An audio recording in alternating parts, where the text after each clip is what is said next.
bem-vindo para quem chegou agora. Essa é a live de 10 anos da Benfeitoria. A gente criou um fluxo de 10 horas de conteúdo com pequenos intervalos, então vai de 9 às 9. Eu estou desde as 9 num painel que começou com o time da Benfeitoria, que a gente chamou de Na Cama com Benfeitoria. Foi lindo reencontrar todos os integrantes da história desses 10 anos. Depois a gente foi para um momento ainda afetivo de Milagre da Manhã, com um ritual muito bacana, que vocês podem depois ver online e participar também, quem está chegando agora. E a parte da tarde é uma parte mais conceitual, mais provocativa, que fala sobre as bases, os valores, a visão de mundo, né? O que está por trás de tudo que a gente faz na Benfeitoria. Então, a gente diz que a gente tem 7 valores principais na Benfeitoria. Os 3 principais são cuidado, criatividade e colaboração, e esses são os 3 primeiros cafés que a gente inaugura agora com Selma e com a Neca. Café com Cuidado, a gente vai falar de filantropia regenerativa e decolonização de pensamento, que tem muito a ver com esse almoço maravilhoso que eu tive com Dorli. Antes delas entrarem, eu vou só ler aqui a mini bio delas, que de mini não tem nada, são 2 musas. Deixa eu pegar aqui o meu flow. Peraí. Vamos lá. Vou começar pela Selma. Selma Moreira é diretora executiva do Baobá, Fundo para a Equidade Racial, primeiro e único fundo dedicado exclusivamente à promoção da equidade racial para a população negra no Brasil. Também atuou como gerente de responsabilidade social do Instituto Walmart, gerente de sustentabilidade na Fundação Alphaville e gerente de projetos da Incubadora Tecnológica de Cooperativas Populares da Fundação Getúlio Vargas. É membro do Conselho Consultivo do Instituto Coca-Cola Brasil e da Assembleia do Greenpeace Brasil. É formada em Administração de Empresas pela Fundação Instituto Tecnológico de Osasco, pós-graduada em Gestão Estratégica em Comunicação Organizacional e Relações Públicas e pela Escola de Comunicação e Artes da USP. Tem MBA em Gestão de Empreendedorismo Social pela FIA. Nos últimos anos, seu foco é aprofundar conhecimentos acadêmicos acerca da história da população negra. Vou também já aproveitar para ler a mini bio da Neca, a super também bio da Neca, e aí as duas vão entrar. Neca Setúbal, socióloga, doutora em Psicologia da Educação pela PUC São Paulo e mestre em Ciências Políticas pela USP, foi coordenadora da Educação para América Latina e Caribe pelo Unicef. Participação nos seguintes conselhos: Conselhos da Aliança pelos Investimentos de Negócios de Impacto, Conselho do Family Office, Conselho Fundação Itaú para Educação e Cultura, Conselho Consultivo USP, Conselho Consultivo Open Society para América Latina. Foi presidente do Conselho de Administração da SEMPEC e atualmente é presidente do Conselho de Administração da Fundação Tid Setúbal, nossa grande parceira, e do GIF, Grupo de Institutos e Fundações e Empresas. Gente, essa live, eu nem acredito nessas mulheres aqui comigo. Sejam bem-vindas, Neca e Selma. Muitíssimo honrada com a presença de vocês, assim, quando vocês estavam digitando, dizendo que podem no WhatsApp, no mesmo dia que eu convidei, eu não acreditei. Muito obrigada mesmo por tudo que vocês fazem. Somos grandes fãs do trabalho de vocês, pessoal, institucionalmente, e tivemos a sorte de trabalhar com as duas em projetos na Benfeitoria. Eu vou começar esse encontro, esse café, fazendo como a gente faz nas reuniões da Benfeitoria, fazendo um check-in. Como vocês chegam? Só rápido, assim, só para entender o pulso da energia aqui, e eu começo com o meu check-in. Eu estou pilhada, virada na cafeína desde muito cedo e muito honrada. Eu estou aqui super feliz, porque, Tati, você é incrível. Quando eu respondi, você faz, a gente se sente super acolhida e super motivada para estar aqui hoje. Então, estou ótima e 1000 parabéns pelos 10 anos, maravilhoso. Muito obrigada. Ai, que animação. Eu também estou bem animada, viu? Quando eu comecei a ouvir o tom da Tati, eu falei, é muito café num dia. Mas estou muito animada. Acho que essa energia que a Neca traz, que Tati traz, eu acho que estou na mesma pegada, num dia super acelerado, assim, a gente fez dar certo, né, esse horário, então estou feliz também por isso. E vamos que vamos. Com certeza. Para vocês saberem, eu mandei o convite para todo mundo com o horário errado. Um na arte, o outro no texto. Foi Selma que identificou, eu mudei tudo antes de intervalo. Agora não tem, pelo menos a próximo café. Não sou eu que vou fazer, então vou poder dar um pulo no banheiro e assistir tudo. Mas, gente, que delícia. Aí, todos os cafés, a gente está começando com uma pergunta para que o público que está em casa e que irá assistir depois entenda de onde vocês falam. Então, queria ouvir um pouquinho a jornada pessoal de cada uma de vocês duas e um pouquinho da atuação institucional que vocês estão liderando.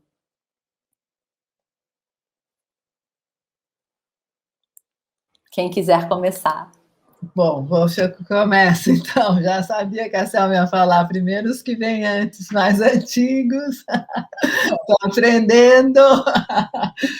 Bom, mas, enfim, quando você pensei essa pergunta, né, Tati, me vem muito uma fala muito recorrente na minha vida, desde sempre que eu atuo na área de educação, então há mais de 30 anos, que as pessoas falam, puxa, você não precisava estar aqui, que legal que você está aqui e tal, e eu fui aprendendo a rebater, porque sempre me incomodou isso, aí, enfim, depois, ao longo da vida, de diferentes formas, não vou entrar aqui nos detalhes, mas assim, e aí hoje eu falo assim com muita tranquilidade, que assim, não é que eu tinha que estar aqui, e eu tinha que estar aqui porque eu fui educada para estar aqui, né? Então, quando eu penso no legado do meu pai, foi um legado de trabalho, assim, trabalho era o eixo da identidade, né? Questão ética, idoneidade, era o outro eixo. E o terceiro eixo da atuação do meu pai era o compromisso com o país, com o Brasil. Ele sempre teve esse compromisso com o país. E aí, quando eu penso no legado, nos legados da minha mãe, né? A minha mãe, ela morreu muito cedo, ela tinha 52 anos, por isso que a Fundação tem a homenagem a ela. Ela, no tempo dela, e na época que o meu pai foi prefeito de São Paulo, ela assumiu e criou um corpo municipal de voluntários, e eu depois, muito mais recentemente, relendo os discursos que ela fez na Zona Leste, nas escolas, ela realmente tinha um olhar super à frente da época dela, né? Ela, nas falas dela, lá em São Miguel Paulista, ela dizia que a centralidade da atuação deveria ser o desenvolvimento do ser humano, né? Que a gente não poderia se omitir e que toda a iniciativa tinha que estar junto com as políticas públicas e junto com a comunidade. Então, e foi por isso que, quando eu reli essas falas dela, e eu fui buscar muito depois que ela já tinha falecido, é que a gente, quanto família, resolveu criar a Fundação Tide Setúbal em homenagem a ela, pela atuação que ela teve na Zona Leste, e hoje, como você sabe, a gente buscando ampliar essa atuação. Então, eu acho que, assim, eu não fui criada para tomar chá das 5, como todo mundo fala que eu deveria estar fazendo, não fui, sabe? E eu, claro que eu tomei esse legado e ressignifiquei do meu jeito, sabe? Mas, positivamente, era aqui que eu tinha que estar, ressignificando desse meu jeito, né? E também vou dizer que eu assumo mais essa minha fala, trazendo esses legados, por um aprendizado que eu tive da gente estar atuando muito próximo nas questões de equidade racial. Então, toda a questão da ancestralidade, né, que eu comecei a estudar e ver, gente, eu assumi isso para mim, comecei a pensar na minha ancestralidade e aí pensar de uma forma mais intencional com esses meus legados. Agora estou atrás da minha bisavó, que eu não sei nada, mas, enfim, eu aprendi isso com essa possibilidade de estar convivendo com muitas pessoas negras, discutindo isso, lendo sobre isso, e eu sou muito grata, tenho uma gratidão, porque eu fico ressignificando também sempre a minha atuação, né? Então, assim, para ir muito rápido, eu fiz uma história na área de educação, e quando eu criei o SEMPEC, isso já foi em 1987, junto com a discussão da Constituinte, então acho que foi daquelas organizações da sociedade civil que vieram junto com esse movimento de redemocratização. E eu aprendi muito no SEMPEC, porque eu viajei pelo Brasil inteiro, dormi em tribo de índio, indígena na Amazônia, fui para o interior de Goiás, de N estados do Nordeste, foi maravilhoso, né? Então, muito junto com a Unicef, e eu tive, assim, esse privilégio, grande privilégio, de conhecer um pouco do Brasil, né? Mas, assim, de um Brasil que não está no turismo, e isso me trouxe uma experiência incrível, e um olhar, né? E foi modificando o meu olhar.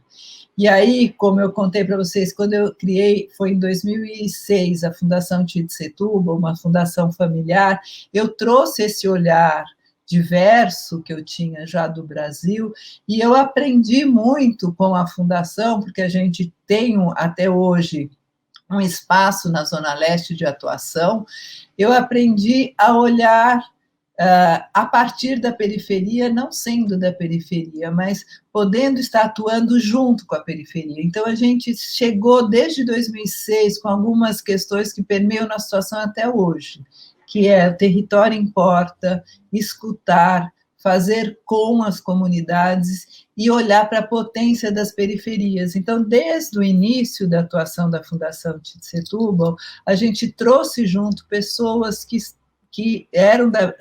moram na periferia e junto coordenando os nossos projetos. Enfim, aqui tem uma história, você parte dessa história, aí dessa experiência de território na Zona Leste, a gente ampliou esse olhar para pensar as desigualdades nas periferias e o desenvolvimento das periferias urbanas.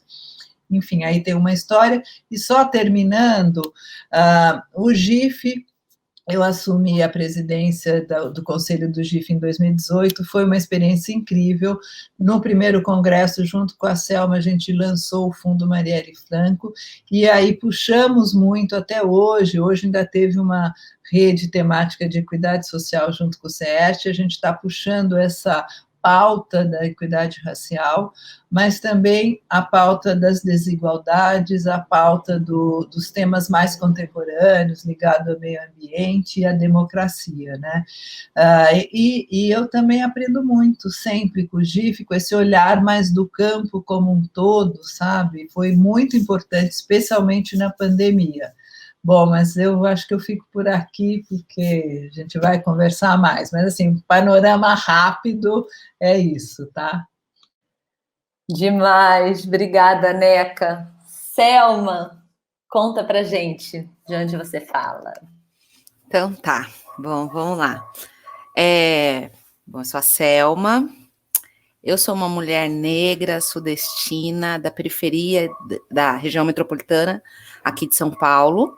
Eu nascida e criada em Osasco, e achei muito bonita, assim, a história que a Neca fez da ancestralidade, então eu também quero copiar, né, isso, é daí que a gente vem, essa que é a nossa base, né, então, eu sou filha de uma mulher baiana, meu pai é mineiro, que vieram para São Paulo há quase 50 anos atrás, então, para fazer a vida, né, como operário, trabalhador, e de uma família que teve pouco acesso à educação, mas que sempre valorizou muito a educação, né, os meus pais vieram os dois têm 4 anos de educação formal, cada um, mas sempre prezaram muito que nós tivéssemos a oportunidade de estudar, e que nos dedicássemos, e que fosse uma prioridade na nossa vida. Então, eu tenho 2 irmãos, então a gente sempre foi muito cuidadosos com essa temática da educação. E eu acho que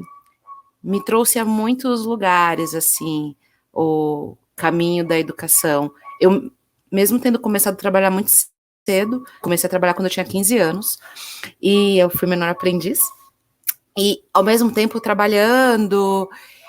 E é tão incrível, assim, ver a trajetória de hoje. Não vou falar do currículo, porque você já contou, eu acho que não é necessário, mas, assim, quando eu olho para a Selma de 30 anos atrás, de 20 anos atrás, e olho para a Selma de hoje, me dá uma alegria ver o tanto que foi conquistado, e muito se deve ao trabalho que foi feito por muitas pessoas que vieram antes de mim. Muita dedicação, muita luta, né? Eu acho que assim, muito empenho para a gente conseguir construir uma sociedade onde as pessoas negras pudessem ter opção de se envolver em novas lutas, em ocupar novos espaços. Ainda falta muito, mas a gente deu alguns passos. Então, eu acho que eu lembro a primeira vez que eu falei para minha mãe que eu tinha feito uma conversa com a NECA. E eu acho que foi lá na ocasião do lançamento do fundo do programa Marielle. E aí, ela primeiro não entendeu. E quando eu contei quem era a NECA, era como se fosse algo do tipo, mas como assim, minha filha, você daqui, desse pedacinho de terra? E eu acho que é por isso que é importante estar aqui hoje. É por isso, porque a gente está aqui construindo a história, a gente está abrindo novas formas de comunicação, rompendo barreiras, e eu acho que uma nova sociedade se trata de encontrar as conexões nos mais diversos universos, se trata de pluralidade, se trata de valorizar a diversidade que cada um traz. Então, obrigada pelo convite, eu estou feliz em estar aqui, eu acho que eu tinha que estar aqui mesmo hoje para ter esse diálogo com essa energia da Tati, mas com esses encontros de diferentes trajetórias, né? Aqui a gente tem 3 mulheres com diferentes trajetórias e que, de diferentes formas, enriquece a sociedade e o país que a gente quer construir, que tem uma crença e um propósito muito forte na mudança, que tem uma inquietação com qualquer tipo de conformismo. Não é para tomar chá, né? Eu costumo falar que eu não vim a passeio, que eu sou inquieta. Então, assim, eu acho que é disso que se trata. Se a gente quer construir um mundo melhor, mais inclusivo, mais justo, é preciso ter o espaço para dialogar, para tomar café e para lutar juntas. Então, obrigada. Eu não falei do Baobá. Calma aí. Então, Pode falar. Nossa. Deixa eu voltar aqui. Ao vivo. Então, acho que contando dessa trajetória, que até me emocionei, né? Falando da minha história pessoal, e como às vezes a gente só coloca um crachá na frente, né? Então, o quanto eu acho que ter coração, ter alma no que a gente faz, é o que faz com que todo o trabalho, todo o resultado apresente de uma outra forma, com brilho, com vigor. Então, hoje aqui nessa cadeira do Baobá, como diretora executiva, né? Primeiro que é uma honra muito grande e uma responsabilidade também do mesmo tamanho, né? Tá dirigindo uma organização que tem como missão promover equidade racial no Brasil, é o único fundo que é exclusivo, pensado, projetado pelo movimento negro para as organizações negras e lideranças negras.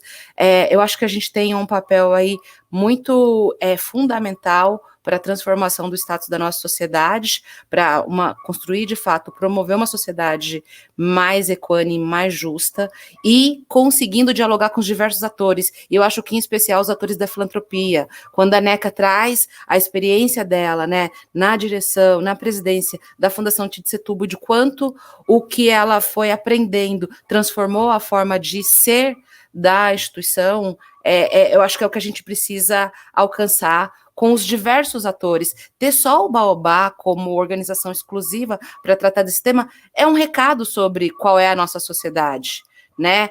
Um problema que a gente arrasta há mais de 500 anos e com tão pouca exclusividade para endereçar soluções. Então, eu acho que é esse o nosso papel na sociedade, dialogar com os diferentes atores, tocar os diferentes corações e canetas, para que decisões sejam tomadas de modo que a gente traga cada vez mais recursos, atores e apoio para promover a equidade racial da forma mais diversa possível. Obrigada. Gente. Sério, é uma mistura de cafeína, serotonina, são muitos hormônios da felicidade juntos e é muita emoção. Eu fico grata a cada palavra. Vocês são... Nossa, é sério, eu tô assim, com 2 musas, então eu vou logo para a primeira pergunta, que eu quero falar muito pouco e quero muito ouvir vocês. Esse é um tema, o painel, nosso tema é filantropia regenerativa. Esse é um termo que eu escutei recentemente e me apaixonei. Pesquisei um pouco sobre isso e achei muito pouca coisa na minha rápida pesquisa, mas eu não estou querendo me ater às teorias, nada disso, mas ao conceito do que eu peguei para mim de filantropia regenerativa e do que vocês entendem sobre isso. Eu gosto de usar muito a metáfora do barco afundando quando eu penso sobre esse tema. Um barco afundando, você precisa tirar a água urgentemente, mas você precisa também fechar o furo, né? Então, tudo que a gente faz na filantropia, quando você fala de doações, nesse momento trágico da sociedade que a gente está vivendo, que está catapultado pela questão da pandemia, de que mais da metade do Brasil sofre de algum tipo de... E aí temos um painel com o Kiko, né? De restrição alimentar. Um país tão estruturalmente desigual, você precisa, de forma urgente, tirar a água e olhar para isso. Mas, será que a filantropia tem um papel também de regenerar o sistema, de consertar o furo, de não só ficar atuando na base da pirâmide, mas de olhar para dentro do sistema e do que gera essa desigualdade toda? Vocês acreditam numa filantropia regenerativa? E o que a filantropia no Brasil... o setor da filantropia do Brasil tem de fortaleza? Essas são as minhas primeiras perguntinhas, mas para vocês. Bom, então deixa eu ir. Bom, a pergunta, eu achei super interessante essa sua fala sobre a filantropia regenerativa, né? Porque realmente faz com que a gente possa fazer uma reflexão bem interessante. Vou tentar responder, tá? Eu acho que a gente ainda está longe dessa filantropia regenerativa para ir direto à resposta, mas vamos lá. Na pandemia, o buraco era enorme, continua, né? Então, no teu barco, o barco estava assim, quase afundando e continua. Ele deu uma respirada e afundou de novo, porque o buraco não conseguimos tampar de novo, né? Mas isso tem um papel óbvio, fundamental, que a gente está vivendo hoje, viveu o ano passado, mas hoje mais intensamente. Você vai conversar com o Kiko, que é a questão da segurança alimentar, da fome, né? Então, direto e objetivamente, falando da fome, das milhões de famílias que estão passando por essa questão. Então, mas se a gente pensar, vou tentar ver assim, um pouco o percurso da pandemia até hoje, de uma forma rápida, na filantropia, como eu vi em relação no GIF, estando no GIF, né? Acho que a gente chegou muito rapidamente, os institutos, as fundações, conseguiram se mobilizar de uma forma mais rápida e as empresas também vieram juntos, do que o setor público. E isso foi muito importante, porque essa referência foi trazendo outras pessoas novas. Então, a primeira questão da regenerativo que eu acho, a filantropia a pandemia trouxe novos atores, empresas que não estavam, não tinham nenhuma atuação aí, famílias e pessoas físicas. Por quê? Porque, como todo mundo falou, a mídia descortinou as desigualdades sociais e, de repente, parece que a sociedade acordou de 500 anos que a gente vive num mundo muito desigual. Mas isso é um ganho, porque enxergar já é um ganho, assim como enxergar o racismo também é um ganho. Talvez a gente vai falar mais sobre isso mais para frente. Mas é um ganho porque se eu não enxergo, não posso nem atuar. Se eu enxergo, ou eu não vou atuar, acho que é impotente, ou eu começo a atuar. Então, óbvio que não é todo mundo que contribuiu, que fez doação, que vai passar a atuar, mas sim uma parte significativa dela ampliou uma consciência das desigualdades na sociedade brasileira. Isso é um ganho para uma filantropia mais regenerativa.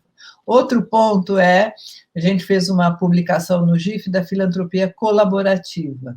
Sempre a gente fala isso, eu acho que até a área de educação das fundações conseguem atuar de uma forma um pouco mais integrada, mas a pandemia forçou no bom sentido, uma filantropia mais colaborativa. Esse texto até anterior à pandemia, mas ele ganha uma força muito grande com a pandemia, porque as fundações e institutos passaram a atuar de uma forma mais colaborativa e entenderam que isso é um ganho, porque o impacto, obviamente, vai ser maior. Então, que é regenerativo? Claro que muita coisa foi circunstancial, de campanhas e tudo isso, mas, por exemplo, se criou uma aliança para a inclusão produtiva. Estamos, Fundação Tite Setúbal, Humanize, Arimax, tem mais gente aí.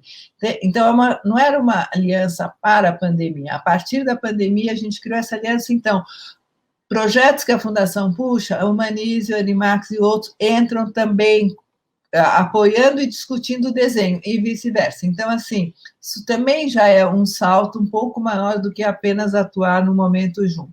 Outro salto, eu acho que foi, pela primeira vez, a gente fez uma pesquisa que a gente discutiu no GIF segunda-feira, nós tivemos mais quantidade de recursos e iniciativas de apoio a outras organizações, ou seja, como grant-making, do que os seus próprios projetos, ou seja, a gente também, enquanto setor, que é um setor muito executor, também começou a dar um salto para olhar e apoiar organizações da base, e esse é o outro ganho, que foi este olhar para as organizações, para as periferias, para as organizações de negros e negras, para as organizações periféricas, e ver o quanto de potência essas organizações têm. Porque se não fossem por elas, e todas as outras que se criaram, Paraisópolis, no Jardim La Pena, lá na Zona Leste, e Heliópolis, enfim, várias, Redes da Maré, enfim, várias,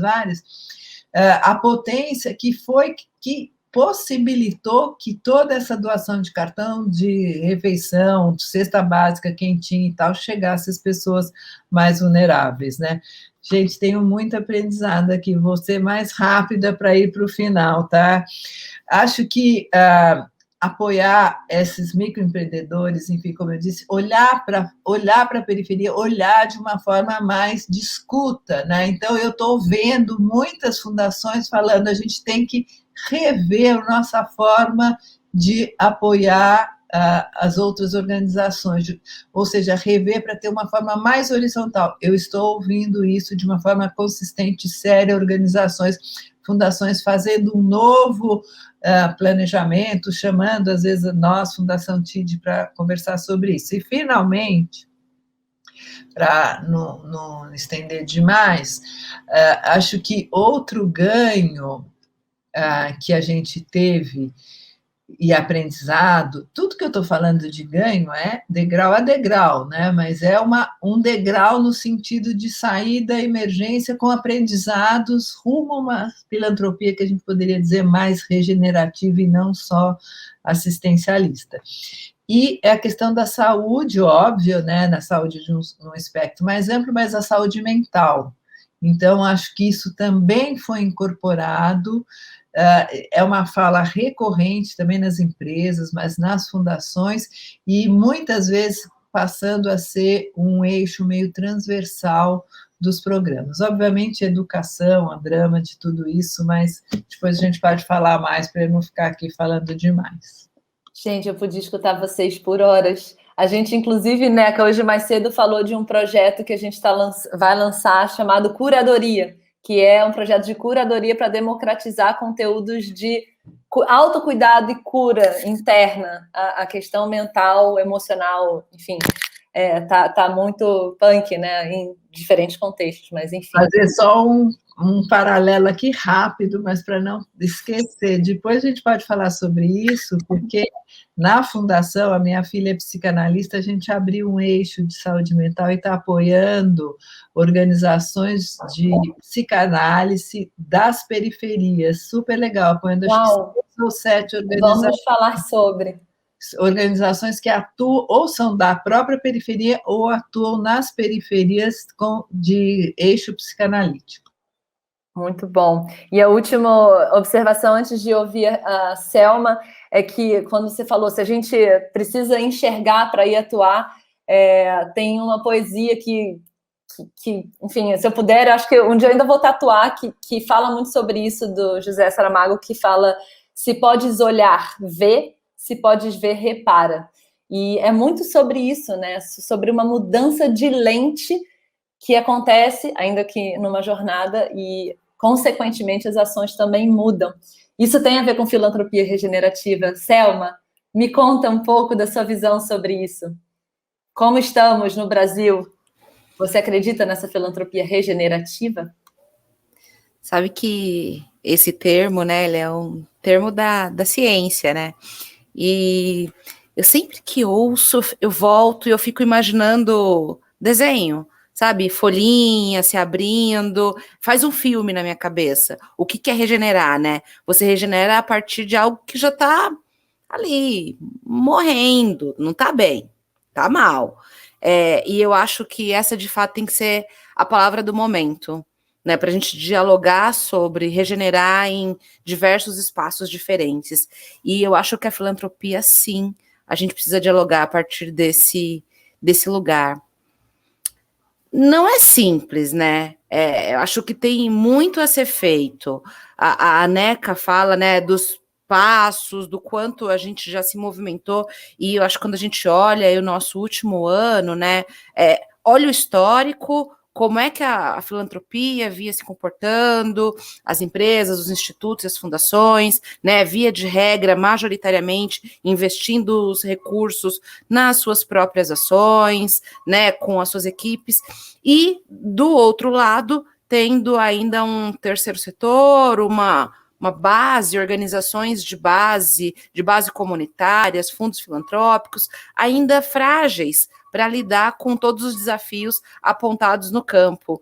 E sempre foi um item complexo conseguir acionar, buscar os recursos, então entendendo o que é necessário no campo versus o que está sendo disponibilizado e o que está na matriz de metas dos financiadores, né? Acho que a gente sempre ficou, por muitas vezes, a gente ouvia das organizações na base, não, a gente está aqui ajustando, adequando, porque precisa sobreviver, né? Estava ali tentando buscar. E eu acho que agora a gente está vivendo, pelo primeiro momento, um pouco mais de abertura para a escuta, para entender o que o campo está demandando e como o campo está demandando.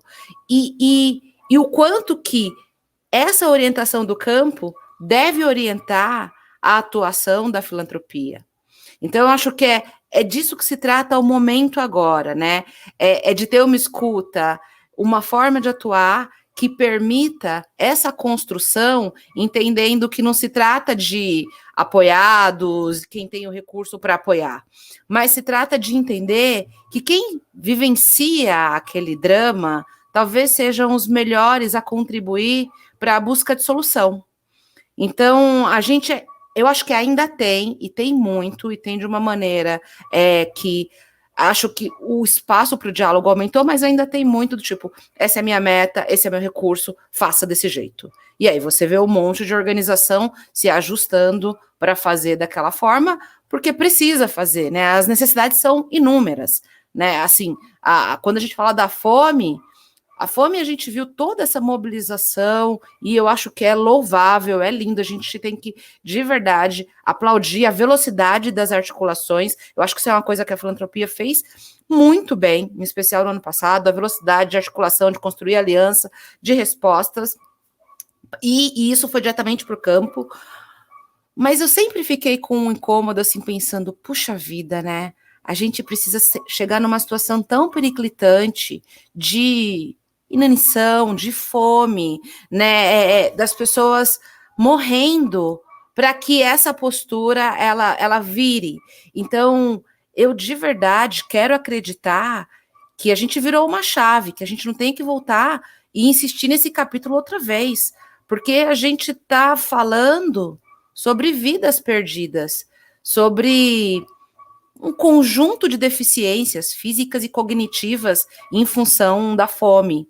Então, eu acho que a gente que está no diálogo com a filantropia, quem está nos assistindo, ouvindo esse diálogo, eu acho que é muito sobre o quanto que quem está na possibilidade, no lugar de tomada de decisão, está disposto de verdade a se regenerar, está disposto de verdade a entrar nessa onda que é, puxa, tudo que eu fiz a vida inteira talvez tenha que ser repensado. E com quem eu vou escutar? Talvez você vai escutar uma pessoa que não fez a mesma universidade que você. E é isso que você precisa. É justamente aí que você vai encontrar novas soluções, né? Pessoas com diferentes backgrounds. Então, como é que você pega a sua história, um monte de coisa super legal que você aprendeu, as experiências internacionais, com aquela história de uma pessoa que está ali no campo, no quilombo, numa comunidade indígena, na favela, para construir uma solução baseada naquela escuta, né? Nas mães periféricas. Então, eu acho que a gente está ressignificando, e a partir dessa capacidade de escutar, de fazer junto, de colocar os diferentes saberes com o mesmo nível de importância e valor. Não é que assim, olha, esse aqui, toma aqui os meus 2 títulos, então o que eu falar tem peso 10, porque ó, eu tenho aqui 2 diplomas. Então eu acho que a gente tem que colocar tudo isso ali do ladinho, que isso vai nos ajudar. Mas não é para que os nossos diplomas ditem as regras e nem o valor que se tem na conta ali da instituição. Então, como é que a gente constrói junto as novas soluções? Quando a gente conseguir falar sobre isso, outro dia eu participei de uma entrevista que foi tão... Eu juro que eu fiquei até confusa na hora, e que era com uma organização, a Fundação Kellogg, que é um dos nossos apoiadores, era uma entrevista internacional, e no final, o entrevistador perguntou, se você tivesse uma varinha de condão, qual seria o seu pedido para mudar a filantropia nesse momento? E eu falei, não, a gente tem que escutar o campo, a gente tem que fazer junto com o campo, tem que dar oportunidade de criar novas soluções, novos fundos, enfim, contando todo um caminho que eu acredito muito. E aí, quando a palavra foi passada ao vice-presidente da fundação, ele falou assim, eu acho que a gente precisa conversar com mais amor. E aí, primeiro que eu não entendi, né, porque a gente coloca aquela coisa dos gringos na cabeça, e aí ele falou assim, a gente precisa falar com mais amor.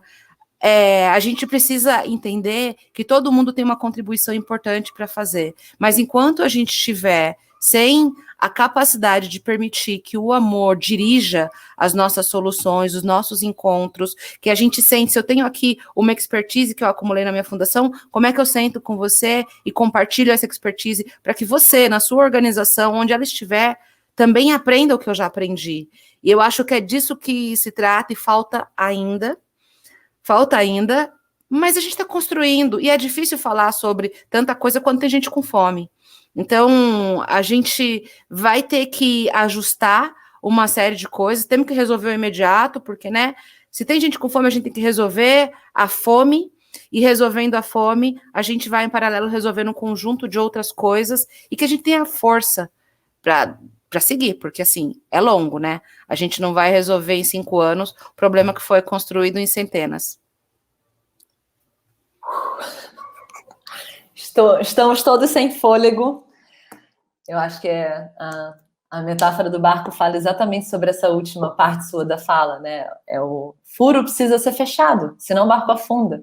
Mas tem que ir em paralelo consertar, tem que tirar água em paralelo a fechar o furo. Então tem pessoas com fome, não dá para escolher.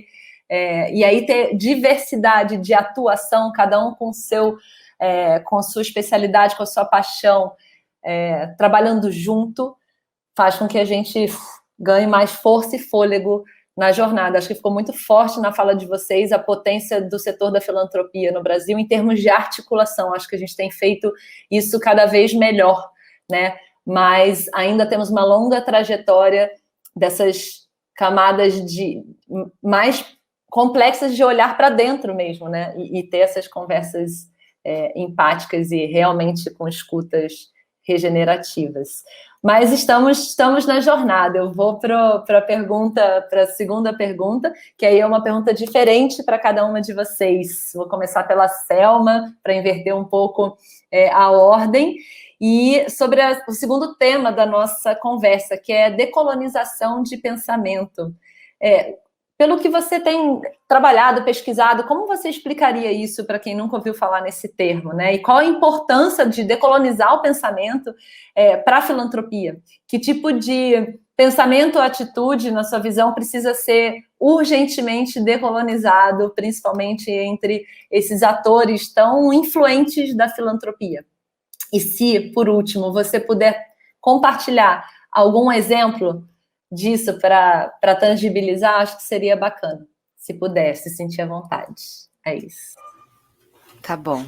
Só pergunta fácil. Ainda bem que a gente tomou café. Bom, acho que é o seguinte, né? A gente vive num país que ele é um país onde a gente vê o racismo é estrutural na nossa sociedade, na construção das relações, e, portanto, nenhuma instituição ou pessoa está livre de sofrer os efeitos e replicar os efeitos que são os efeitos mais devassos, absurdos e dolorosos que o racismo provoca na nossa sociedade.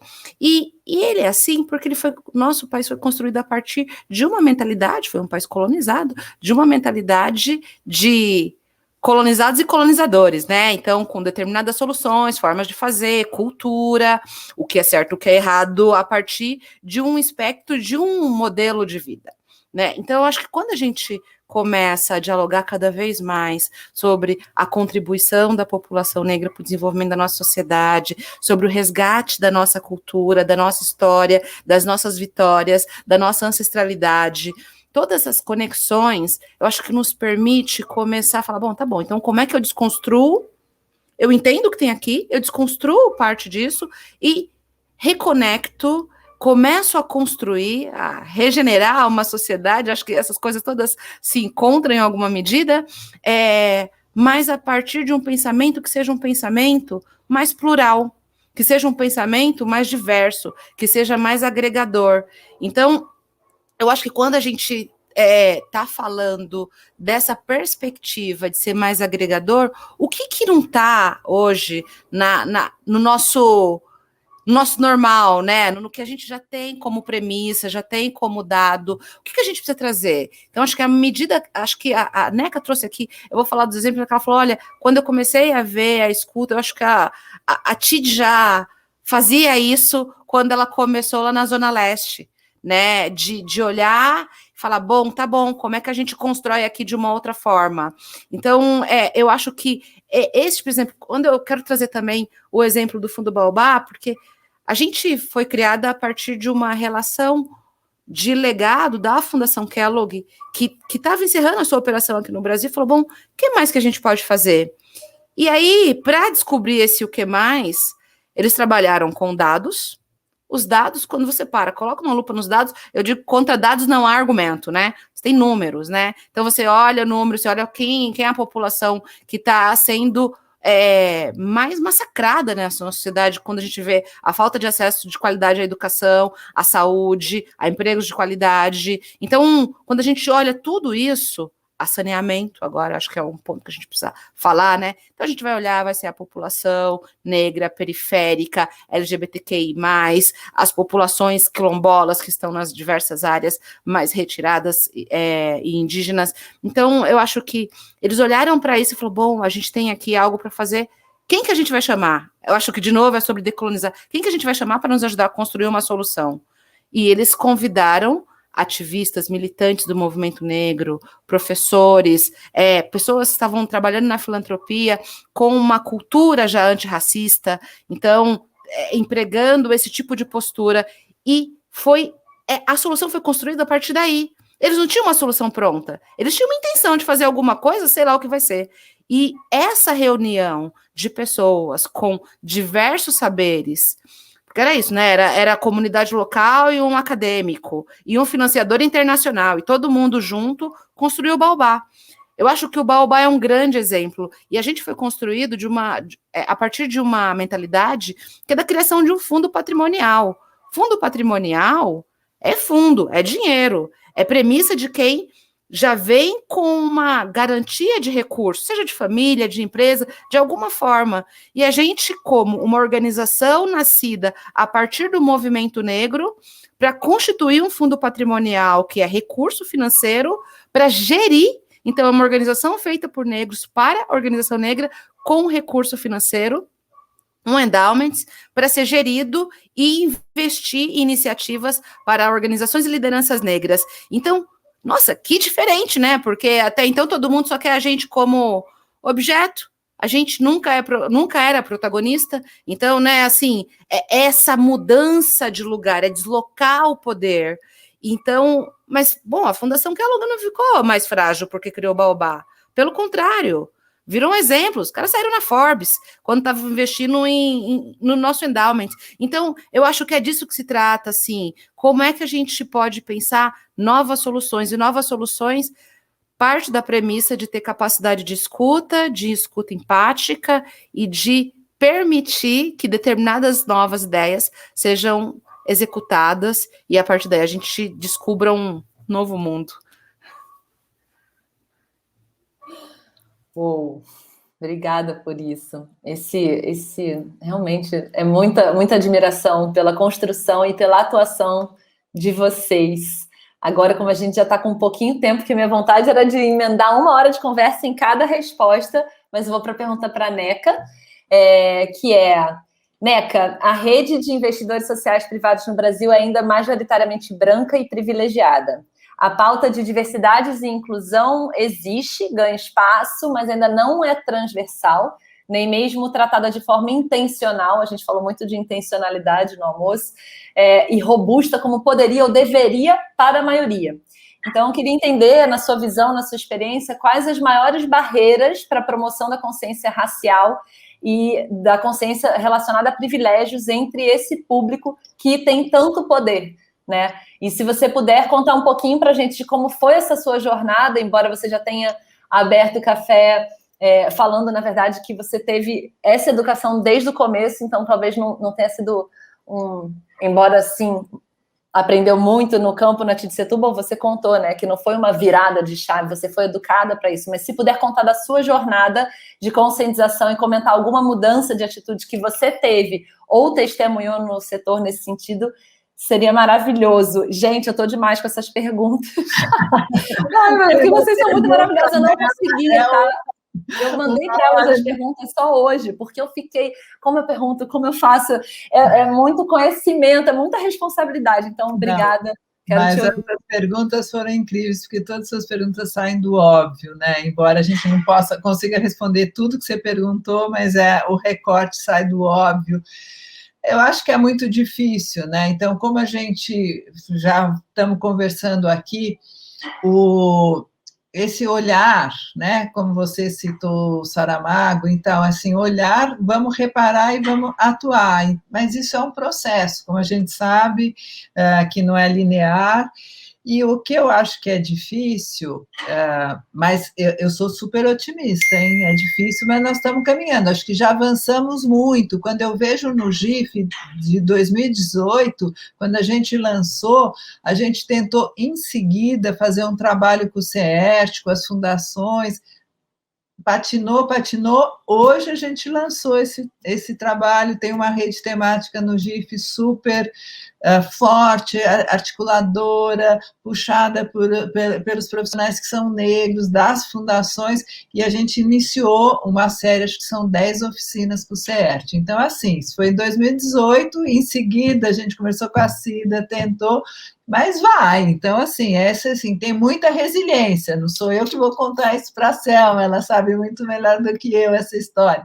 Tem muita resiliência e tem que apostar em determinação, mas é isso, hoje já estamos com essa rede temática, hoje o GIF, as fundações já estão buscando, a Fundação TID foi muito chamada o ano passado todo para contar a sua experiência interna, né, da composição, da representação, como é que foi isso, então, nosso comitê de diversidade, como é que está, e como é que a gente atua junto com os nossos stakeholders, com os nossos fornecedores, com os nossos apoiados, e quais são os nossos compromissos para fora, quais são os nossos recortes nos projetos. Estou falando, enfim, estou falando da Fundação TID, mas, assim, não somos o único. Acho que tem outras fundações que estão muito preocupadas com isso, Itaú Social, Open Society, Fundação Forte, tem várias, vou dizer, não é a maioria, não é, mas estamos caminhando, e essas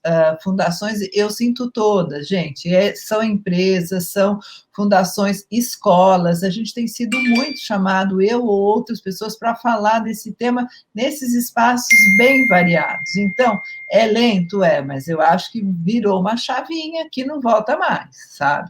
Claro que tem um retrocesso do governo federal, das políticas públicas, então, é um embate, nós estamos no embate, no momento do mundo de uma sociedade de transição, em que tem um embate muito retrógrado, muito conservador, extremista, agressivo, genocida, e um outro debate civilizatório, do meu olhar, né, lógico, de democracia, de pluralidade, como a gente está falando. Então, nós estamos nesse embate, e vamos continuar, não basta tirar uma pessoa ou outra, esse embate é um embate do mundo contemporâneo, de disputa de uma visão de sociedade. Então, acho que nós vamos continuar nesse embate, mas a gente está avançando, né?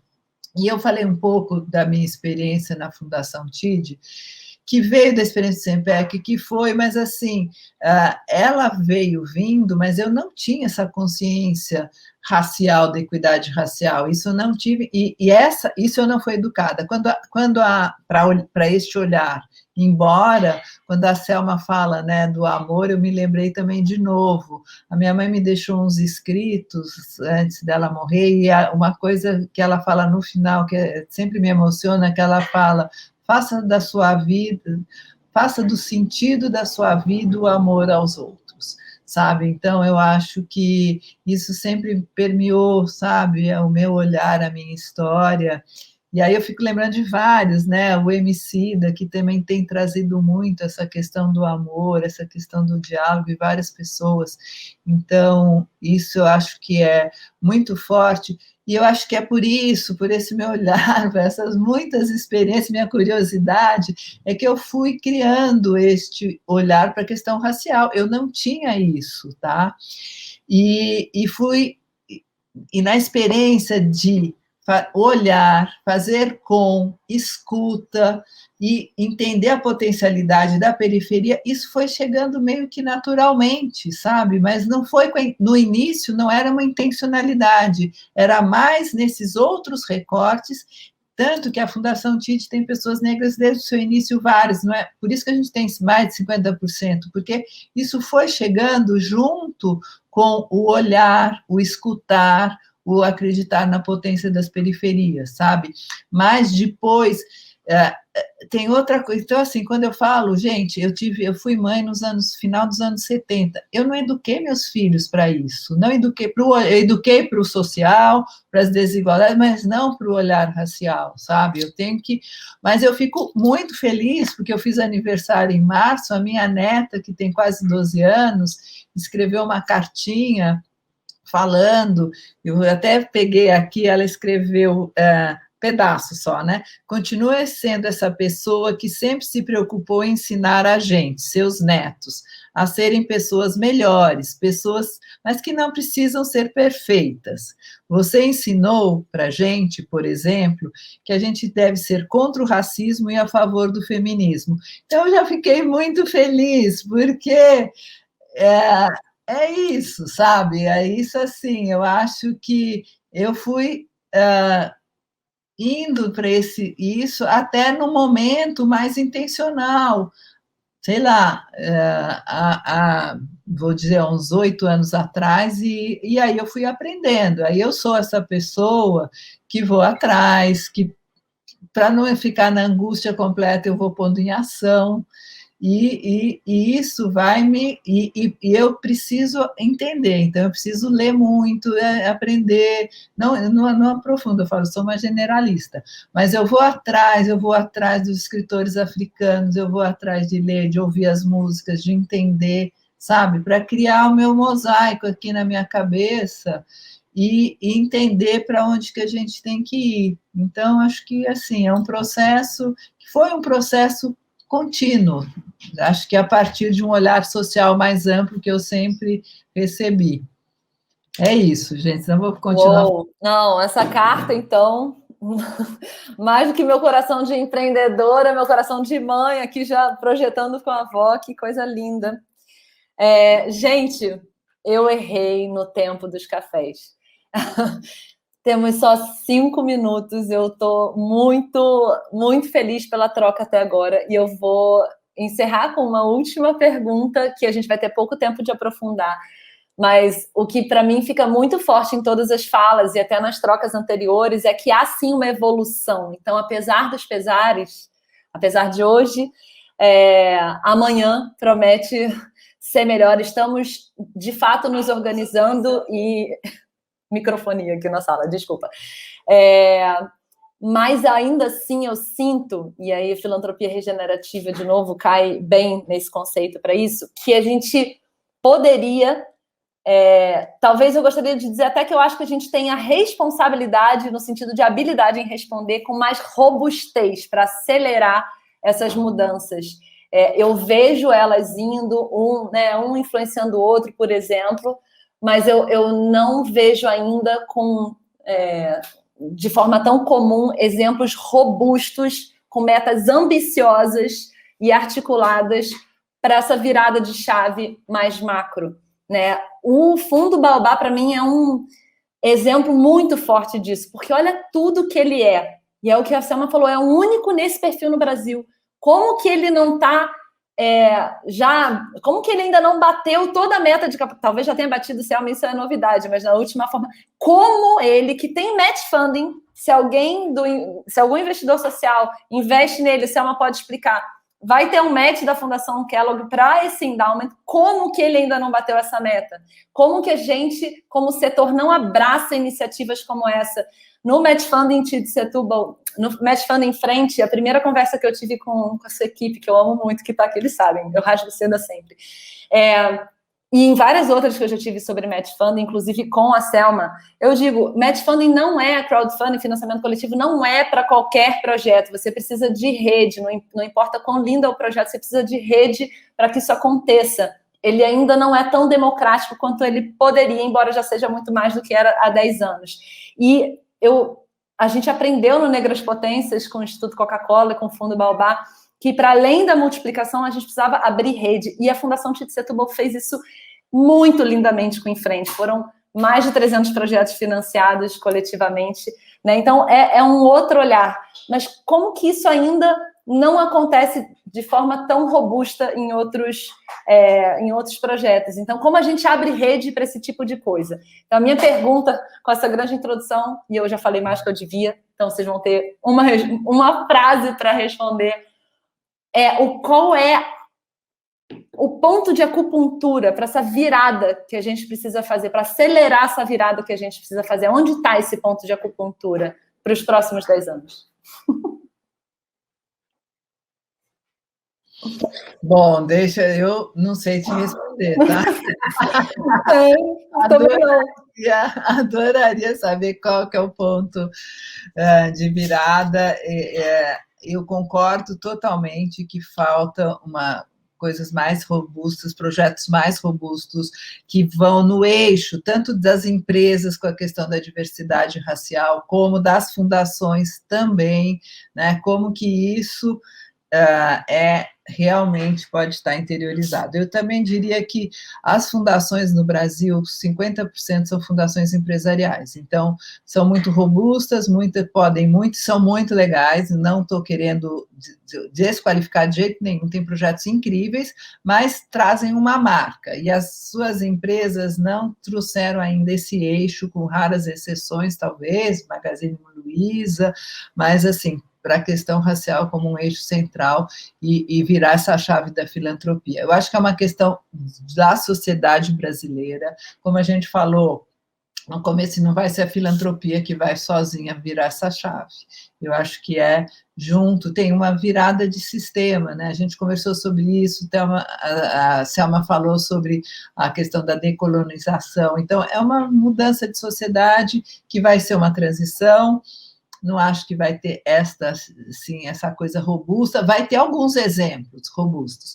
E eu acho que, um pouco, quando a gente fala, acho que tinha algum momento, você mencionou as micro-revoluções, eu acho que tem esses pequenos, o Match Fund é incrível, a gente teve mais de 10 mil pequenos doadores com menos de 100 reais, eu acho isso maravilhoso, entendeu? Então, a gente, no Em Frente, a gente tem que pensar que essas eu adoraria ter essa computação que fizesse essa chave, tá? Eu busco trazer alguma referência para isso nesse campo, dizendo, olha, pode, a gente faz, é possível. Mas eu acho que esses pequenos pontos, eles têm um valor muito grande. Se a gente olhar o movimento feminista, sabe? Você vê, assim, são pequenos e grandes pontos que, de repente, acontece alguma coisa, no mundo inteiro tem uma reação. Black Lives Matter é outra coisa, de repente, acontece alguma coisa no mundo inteiro. Então, assim, os pequenos... eu lembrei de uma poesia do Eduardo Galeano, que fala que no alto da terra, para olhar a terra do alto, a gente vê várias fogueirinhas acesas, e que batendo o vento, essas fogueirinhas podem virar uma grande fogueira que seja articuladora de muitas coisas. Eu acredito nisso, sabe? Eu acho que é isso, a gente vai... essas pequenas ações são grandes, sabe? Podem ser grandes em alguns momentos, como foi, por exemplo, enxergar desigualdades, enxergar o racismo na sociedade brasileira, e teremos outros. Queremos acelerar isso e vamos agir, caminhar para fazer essa aceleração. Obrigada. Selma, eu sei que você tem uma reunião agora às 2. Qual o ponto de acupuntura, se é que ele existe? Eu também não tenho a resposta. Eu vou refletir junto. Eu acho que é o seguinte, para mim, talvez, algo mais próximo do ponto é doar é para todos. Então, com os diferentes tamanhos. Então, a gente vai ter as micro-revoluções, os pequenos doadores, que a gente, né, viu nos caminhos de crowdfunding. E quem tem mais, doa mais. Quem tem mais bolso, doa com mais bolso, né? Então, que a gente precisa, desde cada indivíduo, eu acho que esse é o ponto, que a gente consiga construir essa mentalidade, essa cultura, desde a escola, quando eu dou o meu brinquedinho para o meu amiguinho, e eu cresço numa sociedade onde essa circulação de amor, né, de coisas, de dinheiro, de serviço. Então, se eu sei fazer alguma coisa, quando não sabe, eu vou lá e dou. Eu sei fazer, tive agora situação, né, todo mundo tem alguém com Covid perto, eu cozinho. Eu cozinhei, eu passei o final de semana cozinhando, eu montei um conjunto de comidas e levei para uma amiga que mora sozinha, não podia sair de casa. Então, eu acho assim, cada um doa o que pode, como pode. E aí eu acho que tem que ter essa construção, quem está ali tomando decisão nas empresas, nas fundações, precisa revirar também, virar essa chavinha para fazer ações de uma outra forma, de uma maneira mais robusta, que a gente tenha mais filântropos, que a gente tenha governo, ações de governo, pensando em incentivos fiscais, formas que facilitem também toda essa máquina da doação a fluir de uma maneira melhor. Gente, muito obrigada. Eu vou até rever. Maravilhosa essa conversa. Obrigada pelo tempo de vocês. Tempo mais que nunca é vida, né? Então, fico realmente grata e honrada. Espero que todos tenham gostado. Os comentários foram lindos. Eu estou emocionada. E a gente já está atrasado para essa rave. O próximo café com criatividade. Agora eu vou fazer uma pausa. E meu sócio e marido, que está aqui do lado, vai assumir para tocar com Michel Zapp e Monique Evelyn. Gente, tá bom demais. Gente, obrigada, beijo, bom dia, até breve.